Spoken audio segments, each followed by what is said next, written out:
स्वागत है आपका हमारे YouTube चैनल ई कंटेंट हिंदी पर। आइए ऑनलाइन पढ़ते हैं और आज हम आपके लिए लेकर आए हैं हिंदी भाषा का एक विशिष्ट चिन्ह, विराम चिन्ह, जिसके जरिए भाषा की स्पष्टता और बढ़ जाती है। तो चलिए जानते हैं इसके बारे में। विराम का अर्थ है रुकना या ठहरना, यानी वाक्य को लिखते अथवा बोलते समय बीच में कहीं थोड़ा बहुत रुकना पड़ता है, जिससे भाषा स्पष्ट, अर्थवान एवं भावपूर्ण हो जाती है। लिखित भाषा में इस ठहराव को दिखाने के लिए कुछ विशेष प्रकार के चिन्हों का प्रयोग करते हैं। इन्हें ही विराम चिन्ह कहा जाता है। विराम चिन्ह के उदाहरण: मोहन पढ़ रहा है, सामान्य सूचना है। ताजमहल किसने बनवाया? प्रश्नवाचक। श्याम आया है, आश्चर्य का भाव। तो यहाँ आप देख सकते हैं कि इन तीनों वाक्यों में विराम चिन्हों के कारण ही इनके अर्थ में अंतर आया है। इसी तरह अगर हम मोहन पढ़ रहा है इसी उदाहरण को लें और उसके बाद हम इसमें प्रश्नवाचक चिन्ह लगा दें तो क्या बनता है? मोहन पढ़ रहा है। अगर आश्चर्य के भाव के साथ कहना चाहें, मोहन पढ़ रहा है। तो इस तरह हम देखते हैं कि विराम चिन्ह लगाने से वाक्य के अर्थ में परिवर्तन आता है। यदि विराम चिन्ह का वाक्य में सही से प्रयोग ना किया जाए तो वाक्य अर्थहीन और अस्पष्ट या फिर एक दूसरे के विपरीत हो जाता है। उदाहरण के लिए, रोको मत जाने दो। यहाँ पर कोई विराम चिन्ह नहीं लगाया हुआ है, लेकिन जब हम विराम चिन्ह का इस्तेमाल करेंगे तो इसके दो अर्थ देख सकते हैं। रोको मत जाने दो, यहाँ पर ना जाने देने की बात हो रही है और रुकने के लिए कहा जा रहा है, रोकने के लिए कहा जा रहा है। इसी तरह रोको मत जाने दो, यहाँ पर जाने देने की बात हो रही है। तो इस तरह हम देखते हैं कि विराम चिन्हों के प्रयोग से वाक्य के अर्थ में स्पष्टता आती है और वह अर्थपूर्ण हो जाता है। यहाँ पर हम देख सकते हैं कि विराम चिन्ह के 18 प्रकार दर्शाए गए हैं। इसके अतिरिक्त भी कुछ विराम चिन्ह हैं, लेकिन उसका उपयोग सामान्यतः बहुत कम होता है। तो पहले हम इनके बारे में जानते हैं कि ये कौन कौन से हैं। इनमें से अधिकांश विराम चिन्हों का उपयोग आप कर रहे होंगे।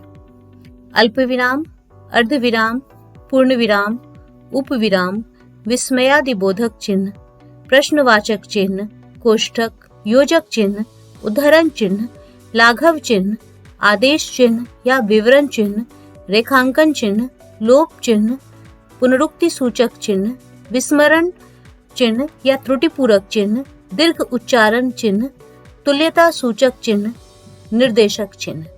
आइए अब एक एक करके इनके बारे में जानते हैं। जहां थोड़ी सी देर रुकना पड़े वहां अल्प विराम चिन्ह का प्रयोग किया जाता है।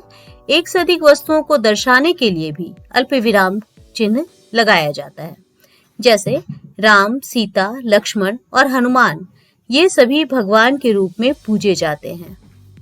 मैंने भारत में पहाड़, झरने, नदी, खेत, इमारत आदि चीजें देखी थी। तो यहाँ पर हम देखते हैं कि एक से अधिक वस्तुओं को दर्शाने के लिए या एक से अधिक संज्ञाओं को दर्शाने के लिए अल्प विराम चिन्ह का उपयोग किया गया है।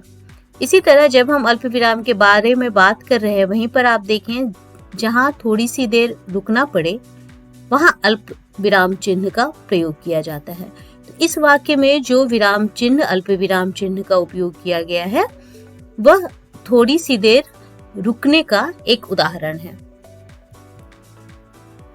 अर्ध विराम, जहां अल्प विराम की अपेक्षा कुछ अधिक देर रुकना पड़े वहां अर्ध विराम का प्रयोग करते हैं।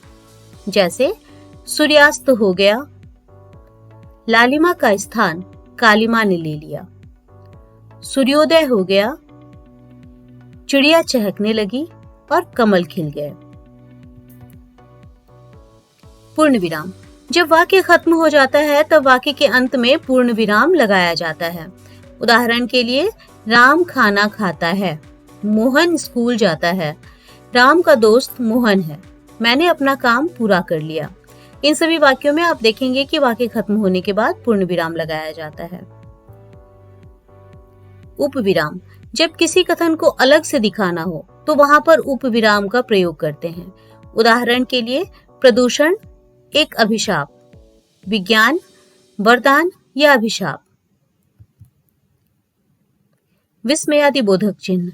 विस्मयादिबोधक चिन्ह का प्रयोग वाक्य में हर्ष, विषाद, विस्मय, घृणा, आश्चर्य, करुणा, भय इत्यादि का बोध कराने के लिए किया जाता है, यानी इसका प्रयोग अव्यय शब्द से पहले किया जाता है। उदाहरण के लिए हाय, आह, छी, अरे, शाबाश, हाय वह मर गया। तो इस तरह के जो शब्द हैं इसमें विस्मयादिबोधक चिन्ह का प्रयोग किया जाता है। प्रश्न चिन्ह। प्रश्न चिन्ह का प्रयोग प्रश्नवाचक वाक्यों के अंत में किया जाता है। उदाहरण के लिए वह क्या लिख रहा है, ताजमहल किसने बनवाया। तो इस तरह जो प्रश्न सूचक वाक्य होते हैं उसमें प्रश्नवाचक चिन्ह का प्रयोग किया जाता है। कोष्ठक चिन्ह का प्रयोग अर्थ को और अधिक स्पष्ट करने के लिए शब्द अथवा वाक्यांश को कोष्ठक के अंदर लिखकर किया जाता है। उदाहरण के लिए विश्वामित्र कोष्ठक क्रोध में कांपते हुए कोष्ठक बंद ठहर जा। धर्मराज कोष्ठक युधिष्ठिर कोष्ठक बंद सत्य और धर्म के संरक्षक थे। तो यहाँ हम देखते हैं कि विश्वामित्र जो पहला उदाहरण है उसमें जो कोष्ठक के भीतर लिखा हुआ है वह अर्थ को स्पष्ट करने के लिए है, संकेत है। यहाँ पर धर्मराज और उसके बाद कोष्ठक के भीतर जो लिखा हुआ है वह उनकी विशिष्टता को बताता है। योजक चिन्ह। इसका प्रयोग समस्त पदों के मध्य में किया जाता है। उदाहरण के लिए सुख दुख, लाभ हानि, दिन रात, यश अपयश, तन मन धन, इन सारे शब्द युग्म में आपने देखा कि इसके बीच में योजक शब्द का प्रयोग किया गया है, योजक चिन्ह का प्रयोग किया गया है। देश के दीवानों ने तन मन धन से देश की रक्षा के लिए प्रयत्न किया। इस वाक्य में भी तन मन धन इस पद में योजक चिन्ह का प्रयोग किया गया है। किसी की कही हुई बात को उसी तरह प्रकट करने के लिए उद्धरण चिन्ह का प्रयोग किया जाता है। यह दोहरा उद्धरण चिन्ह होता है। उद्धरण चिन्ह दो तरह के होते हैं, एकहरे और दोहरे। तो जो दोहरा उद्धरण चिन्ह होता है वह किसी की कही हुई बात को उसी तरह प्रकट करने के लिए उपयोग में लाया जाता है। उदाहरण के लिए तुलसीदास ने सत्य कहा है, पराधीन सपनेहु सुख नाही। जयशंकर प्रसाद ने कहा है, जीवन विश्व की संपत्ति है। राम ने कहा, सत्य बोलना सबसे बड़ा धर्म है। यहाँ पर जो भी उक्तियां हैं वो सभी उद्धरण चिन्ह के भीतर लिखी गई हैं। इसी तरह हम एकहरे उद्धरण चिन्ह को देखते हैं। किसी बात को विशिष्ट तरह से प्रकट करने के लिए इस एकहरे उद्धरण चिन्ह का प्रयोग किया जाता है। उदाहरण के लिए तुलसीदास ने रामचरितमानस की रचना की है।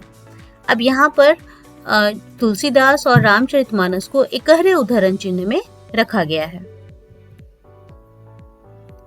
लाघव उद्धरण। किसी बड़े तथा प्रसिद्ध शब्द को संक्षेप में लिखने के लिए उस शब्द का पहला अक्षर लिखकर उसके आगे शून्य लगा देते हैं।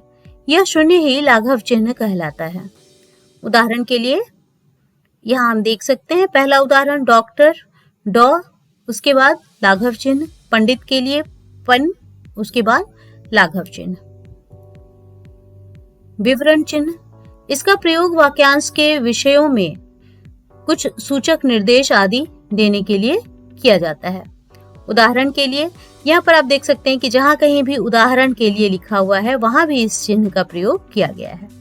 आम के निम्न फायदे हैं। अब इसके नीचे हम उसके फायदे गिनाएंगे तो यह एक सूचक निर्देश के रूप में आ जाता है। इसी तरह संज्ञा के 3 मुख्य भेद होते हैं। इसके नीचे हम तीनों भेद के बारे में लिखेंगे तो यहाँ पे यह सूचक निर्देश देने के लिए आता है। इसी तरह वचन के 2 भेद हैं। यहाँ भी हम सूचक निर्देश देने के लिए विवरण चिन्ह का प्रयोग कर रहे हैं। रेखांकन चिन्ह, जिसको हम इंग्लिश में कहते हैं अंडरलाइन। किसी भी वाक्य में महत्वपूर्ण शब्द, पद या वाक्य को रेखांकित करने के लिए रेखांकन चिन्ह का प्रयोग किया जाता है। उदाहरण के लिए हरियाणा और उत्तर प्रदेश को यमुना नदी पृथक करती है। यहाँ पर यमुना नदी को रेखांकित किया गया है, यानी यह महत्वपूर्ण है। गोदान उपन्यास प्रेमचंद द्वारा लिखित सर्वश्रेष्ठ कृति है। इस वाक्य में गोदान और प्रेमचंद को रेखांकित किया गया है, यानी कि संदर्भ के अनुसार यह महत्वपूर्ण पद है। पदलोप चिन्ह। जब वाक्य या अनुच्छेद में कुछ अंश छोड़कर लिखना हो तो लोप चिन्ह का प्रयोग किया जाता है। उदाहरण के लिए, मैं सामान उठा लूं पर, अब यहाँ पर उस पर के बाद वो क्या बोलना चाहता है वह लुप्त है, इसीलिए वहां पर लोप चिन्ह का प्रयोग किया गया है। इसी तरह, मैं घर अवश्य चलूंगा पर तुम्हारे साथ, अब यहाँ पर चलूंगा के बाद लोप चिन्ह का प्रयोग किया गया है। पुनरुक्ति सूचक चिन्ह। पुनरुक्ति सूचक चिन्ह का प्रयोग ऊपर लिखे किसी वाक्य के अंश को दोबारा लिखने से बचने के लिए किया जाता है। उदाहरण के लिए, नाम, कक्षा, क्रमांक। यहाँ 3 बच्चों का विवरण दिया हुआ है, विनय, दीपक और नीलिमा। इनके नाम अलग अलग हैं, कक्षा एक है, क्रमांक अलग अलग हैं। तो कक्षा के लिए हमने यहाँ पर देखा है कि पुनरुक्ति सूचक चिन्ह का प्रयोग किया गया है। ऊपर में पहली बार कक्षा लिख दिया गया है, उसके बाद पुनरुक्ति सूचक चिन्ह का प्रयोग किया गया है। विस्मरण चिन्ह या त्रुटिपूरक चिन्ह। विस्मरण चिन्ह का प्रयोग लिखते समय किसी शब्द को भूल जाने पर किया जाता है। उदाहरण के लिए, राम जाएगा, ये हमने पहले लिखा लेकिन फिर याद आया कि यहाँ पे बाजार भी लिखना है, तो इस विस्मरण चिन्ह का प्रयोग करके यहाँ पर बाजार लिख दिया गया। श्याम में रहते थे, इसको लिखते वक्त रांची छूट गया, अब रांची लिखना है तो हमने यहाँ पे विस्मरण चिन्ह का प्रयोग किया, और या इसको हम त्रुटिपूरक चिन्ह भी कहते हैं, तो उसका प्रयोग किया और वहां पे रांची लिख दिया। उम्मीद है आपने इस वीडियो के माध्यम से विराम चिन्हों के उचित प्रयोग की जानकारी प्राप्त की होगी। धन्यवाद।